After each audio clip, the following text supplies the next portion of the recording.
नमस्कार, स्वागत है आपका। इस समय हम गोरखपुर में हैं और हमारे साथ डॉक्टर रोहित अग्रवाल जी हैं। सामान्य भाषा में कहें तो नसों में होने वाली जो डिजीज़ हैं या जो बीमारियां हैं, उनका ट्रीटमेंट करते हैं और उसके लिए एक अलग डिपार्टमेंट है। क्या नाम है सर उस डिपार्टमेंट का? Interventional radiology. रेडियोलॉजी।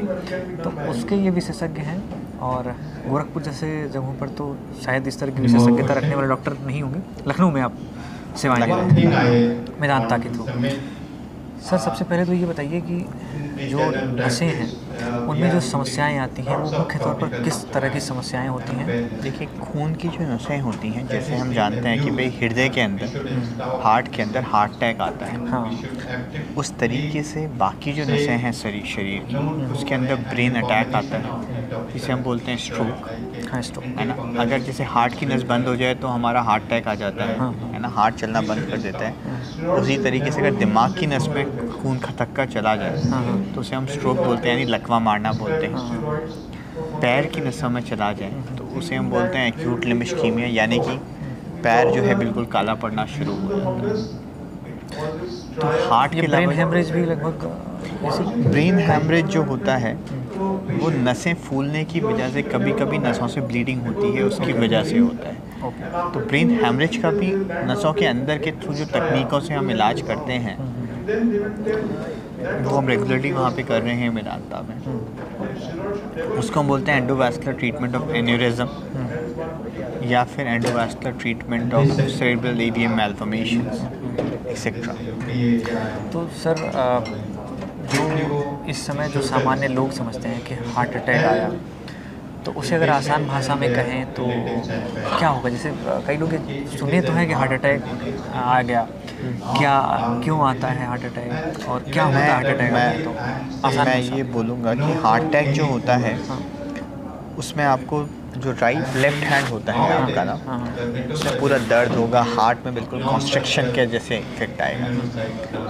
मैं ब्रेन के बारे में बात करूँगा, मैं हार्ट का डॉक्टर नहीं हूँ। मतलब हार्ट तो अटैक ब्रेन जैसे ब्रेन स्ट्रोक जो होता है, जो लकवा मारना होता है, उसके अंदर एक बहुत अच्छा निमोनिक है जिसे हम बोलते हैं फास्ट, जल्दी। एफ मतलब फेस। अगर किसी मरीज़ का एकदम से दिखता है कि फेशियल डेविएशन हो रहा है ना, आर्म या पैर, हाथ या पैर में ड्रूपिंग दिखाई देती है, एकदम से लकवा मारने लगता है, ऐसे हाथ लटक जाए या पैर लटक जाए, जवाब लड़खड़ा जाए, स्पीच, एस फॉर स्पीच, तो तुरंत आप जो है अच्छे हॉस्पिटल में जहाँ neurologist, interventional radiologist, neuro radiologist available हो, वहाँ पहुँच जाएँ, जिससे कि ब्रेन को बचाया जा सके। एंड सेम हैपन्स, बिल्कुल सेम जो चीज़ें हैं वो हमारे पैरों में भी। अगर पैरों में आपका जो है लकवा चला जाए या पैरों के अंदर आपको खून का थक्का चला जाए और पैर में एकदम ठंडा पड़ जाए, खूब तेज़ दर्द हो, तो तुरंत अपने नज़दीकी हॉस्पिटल जहाँ पे vascular surgeon, interventional radiologist available हो, वहाँ जाना चाहिए। सर, ये तो डिजीज़ होने के बाद की बात, मतलब अगर लकवा ग्रसित हो जाए तब ऐसा क्या करें अपने लाइफ में? क्या चाहे वो लाइफ स्टाइल में ऐसा क्या फॉलो करें या किस तरह के खान पान पर ध्यान रखें कि हमें इन चीज़ों पे जाना ही ना पड़े, मतलब हम लकवा ग्रसित होने से पहले ही उसको ट्रीट कर सकें, मतलब कंट्रोल कर सकें? Prevention is better than cure, that is what you mean to say. तो प्रिवेंशन के लिए सबसे पहले स्ट्रेस को हटाना है अपनी लाइफ से, उसके बाद बुरी आदतों को हटाना है। आजकल के ज़माने में तो स्ट्रेस मतलब लगता है बहुत कॉमन चीज़ है, मतलब दुनिया का हर व्यक्ति मतलब तो हम स्ट्रेस को लेना कम करना पड़ेगा। स्ट्रेस तो हो गई, लाइफ है तो स्ट्रेस रहेगा, बट स्ट्रेस को हमें लेना कम करना होगा, अपनी लाइफ को बेहतर रखना होगा, एक्सरसाइज अपनानी होगी, खान पीन में ध्यान रखना होगा, स्मोकिंग बिल्कुल छोड़नी होगी। स्मोकिंग, मुझे लगता है कि जो भी मेरे पास मरीज़ आता है वो बोलता है भाई हम स्मोक करते हैं, तो मैं बोलता हूँ यार देखो, तुम जो है डेली विश पी रहे हो, अब देख लो कब तक जियोगे कब तक नहीं जियोगे। मतलब जो आप डिजीज़ लेके आए हैं वो खुद आपने पाला है, उसको पाल पोस के बड़ा किया है। जो स्मोकिंग हटा दीजिए, स्ट्रेस हटा दीजिए, एक्टिव लाइफस्टाइल रखिए, सुबह शाम में व्यायाम करिए, यही चीज़ें हैं जिससे आप प्रिवेंट कर सकते हैं। सामान्य से जो हर डॉक्टर कहता है कि अच्छा खाइए और टेंशन मत लीजिए और जो है हेल्दी खाइए, एक्सरसाइज करिए, ये जो बेसिक वो चीज़। बिल्कुल। अच्छा, कई लोग मतलब ये स्मोकिंग वगैरह जब शुरू करते हैं तो उसे उन लोगों को लगता है कि जो उनके स्ट्रेस है उसको कम करने के लिए वो स्मोकिंग या इस तरह के, चाहे वो ड्रिंक्स शुरू करते हैं या इस तरह के, तो उनको क्या मैसेज देना चाहेंगे कि जो लोग ये सोच के करते हैं कि स्ट्रेस है तो सिगरेट पी लेते हैं, स्ट्रेस खत्म, क्या ऐसा कुछ होता है ब्रेन के लेवल पे? क्योंकि आप ब्रेन के डॉक्टर। देखिए, न्यूरोट्रांसमीटर्स होते हैं डेफिनेटली कि स्मोकिंग के बाद हमें अच्छा लगता है, बट स्मोकिंग के अंदर निकोटीन होता है। निकोटीन जो पदार्थ है वो ब्लड वेसल के अंदर इन्फ्लेमेशन क्रिएट करता है, जो जगह जगहों पर थक्का बनाएगी, लंग कैंसर करेगी। तो मैं यही बोलता हूँ कि वर्थ इट नहीं है। मतलब ये जो चीज़ है टेम्परेरी तो थोड़ा सा आपको आनंद दे देगी, बट लॉन्ग टर्म में आपको, लॉन्ग टर्म में, शॉर्ट टर्म में ना वर्थ इट नहीं है, वो नुकसान ज़्यादा पहुँचाएगी। नुकसान ज़्यादा पहुँचाएगी। सर आप जो है गोरखपुर पहले आते रहे, पहली बार आते? गोरखपुर में दूसरी या तीसरी बार आया हूँ। मेरे कुछ बहुत अच्छे दोस्त ज़रूर हैं यहाँ पे, बट मैं कभी मतलब आ नहीं पाया उनसे डॉक्टर मिलने। लोग ऐसे भी थोड़ा कार्यक्रम बहुत व्यस्त होता है। बिल्कुल बिल्कुल।